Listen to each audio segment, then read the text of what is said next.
Hello guys, this is Vikas Mishra. Welcome to let's study with classes. आज की class में मैं आपके साथ एक छोटा सा टॉपिक डिस्कस करने वाला हूं और ये आपके लिए बहुत हेल्पफुल होगा। अगर आप 9th क्लास में हैं या आपके 9th क्लास का कंपार्टमेंट का एग्ज़ाम है तो ये आपके लिए बहुत हेल्पफुल होने वाला है। तो आप इस वीडियो को पूरा देखिएगा और समझिएगा चीज़ों को बता रहा हूँ क्या।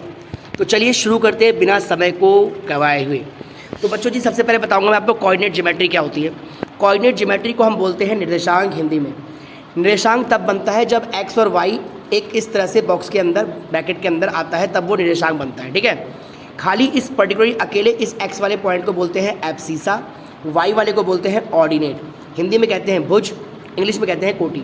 तो अगर मैंने 2,5 लिख दिया है बच्चों जी, तो 2 जो है ये एब्सिसा हो गया, ये 5 जो है ये ऑर्डिनेट हो गया। और अगर मैं इनको एक साथ दे देता तो ये कोऑर्डिनेट बन जाता। अगर मैं इनको एक साथ दे दूंगा तो ये कोऑर्डिनेट बन जाएगा। अब एक बात ध्यान समझिएगा, जो ग्राफ होता है वो हमेशा इस तरह का होता है। तो ये जो ऐसे वाली लाइन होती है इसे बोलते हैं एक्स एक्सिस, जो ऐसे वाली लाइन होती है इसे बोलते हैं वाई एक्सिस। तो प्लस का निशान आता है। तो ये जो आपकी एक्स एक्सिस वाली लाइन होती है बिल्कुल सीधी इस तरह से, इसको बोलते हैं हॉरिजॉन्टली। तो इधर जो जीरो होता है, जीरो से आगे की तरफ जो होगा ये पॉजिटिव होगा, पीछे की तरफ जो होगा वो नेगेटिव होगा, यानी right side positive, left side negative.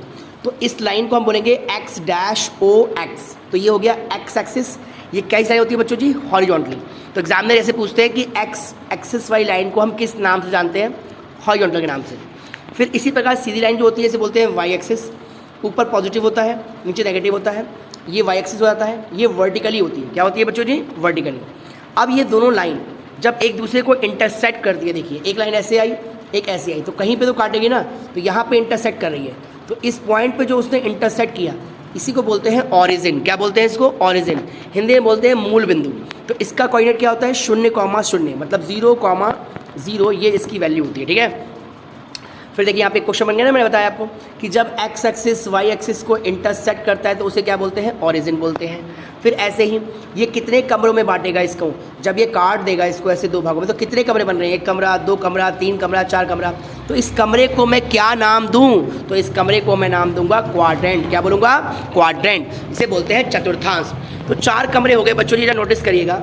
ये भी पॉजिटिव, ये भी पॉजिटिव, तो ये दोनों ही पॉजिटिव हो गए इसके अंदर। ये नेगेटिव, ये पॉजिटिव, तो इसमें एक नेगेटिव एक पॉजिटिव है। इसमें दोनों ही नेगेटिव हैं तो ये दोनों नेगेटिव हो गए। एक्स पॉजिटिव, वाई नेगेटिव, तो ये इस तरह से हो गए। तो 4 क्वाड्रेंट है। मेरी बात ध्यान सुनिएगा, पॉजिटिव पॉजिटिव, यानी एक्स भी पॉजिटिव और वाई भी। पहले एक्स आता है, बाद में क्या आता है बच्चों जी? वाई आता है। इसमें क्या है? एक्स नेगेटिव, वाई पॉजिटिव, दोनों ही नेगेटिव है। ध्यान रखें समझ में बात को। अब हम आगे बढ़ते हैं, चीज़ों को समझते हैं और इसी के अंदर देखिएगा ध्यान से।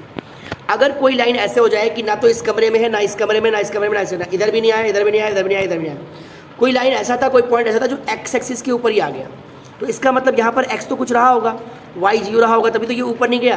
प्लॉट करना भी सिखाऊंगा मैं आपको। तो जब कभी कोई पॉइंट पर आ जाए ना खाली लाइन पर, तो उसे बोलना एक्स एक्सिस पर है, और वाई पे ही जा गया तो क्या बोलना? वाई एक्सिस पर है। वो किसी क्वाड्रेंट के अंदर नहीं है, किसी कमरे में नहीं है। जैसे मैंने आपसे पूछा, बताओ कि x-3 और y5 है तो किस क्वाड्रेंट में आया? तो आपने कहा भैया x-3 और y5, तो इस वाले क्वाड्रेंट में आया, सेकंड क्वाड्रेंट में। ये माइनस होता है, ये पॉजिटिव होता है, तो इसमें मतलब माइनस और प्लस देखना था आपको। तो अगर आपके पीछे वाला पॉइंट याद है आपको तो ये ऑटोमेटिक आप इसे समझ जाएंगे। 2 नेगेटिव थर्ड क्वाड्रेंट में आ गया, है ना। x positive, y negative fourth quadrant में आ गया। देखो यहाँ पर x 0 है, y प्लस कुछ है।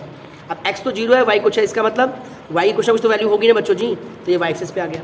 तो मैं आपसे एक क्वेश्चन पूछता हूँ, आप इसका आंसर कमेंट में देना अगर आपको ये समझ में आया है तो। मुझे बताओ x की वैल्यू -3, मतलब ये कोऑर्डिनेट है, ये किस क्वाड्रेंट में होगा? 4 क्वाड्रेंट है ना, first quadrant, second quadrant, third quadrant, fourth quadrant. मैंने बताया ना आपको, इसमें दोनों प्लस होते हैं, इसमें ये माइनस होता है, ये प्लस होता है, इसमें दोनों ही माइनस के होते हैं, इसमें x प्लस होता है, y माइनस होता है। तो आपको बताना है इन चारों कमरों में से किस कमरे में ये वाली वैल्यू आएगी, ये आपको कमेंट सेक्शन में इसका आंसर देना है।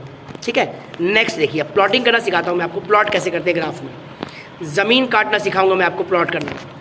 कोऑर्डिनेट को कैसे प्लॉट किया था? देखो, जब मेरे पास कोई वैल्यू है, मैंने यहाँ पे कहा कि x की वैल्यू 2 है, y की वैल्यू 7 है, तो आपको करना क्या है बच्चों जी? यहाँ पे 2 के पास जाना है, पहले ऐसे 2 के पास चले गए। अब यहीं से ऊपर 7 सीढ़ी ऊपर जाओ, 1 2 3 4 5 6, तो ये जो फाइनल आंसर होगा, ये वाला जो ए पॉइंट है, ये आपका पॉइंट होगा। इसे बोलते हैं प्लॉटिंग करना। फिर मैंने बी का एक पॉइंट दिया आपको, x की वैल्यू -2 है, y -3 है, तो आप -2 के पास जाएंगे, फिर नीचे आ जाएंगे -3, तो ये आपका आंसर हो गया। इस तरह से x की वैल्यू 0 है, y की वैल्यू 4 है, तो x 0 मतलब ना मैं इधर गया ना मैं इधर गया, मैं यहीं से 4 सीढ़ी ऊपर चला गया और मेरा आंसर ये आ गया सी। तो इस प्रकार से सारे क्वेश्चंस मैंने कर रखे हैं। आपको बताना है ये जो H वाला पॉइंट है, ये जो H वाला पॉइंट है, इसका कोऑर्डिनेट क्या होगा। जैसे मैं बताऊंगा आपको कि जैसे मैंने यहाँ पे लिखा है, देखो यहाँ पर G का क्या होगा, तो G क्या है, देखो x3 हो गया, y -3 हो गया, तो यहाँ 3, -3 लिखा ना। तो वैसे ही आपको कमेंट में बताना है कि ये जो H वाला पॉइंट है इसका कोऑर्डिनेट क्या होगा, कोऑर्डिनेट बताना है आपको। तो मुझे उम्मीद है कि आपको ये समझ में आया होगा।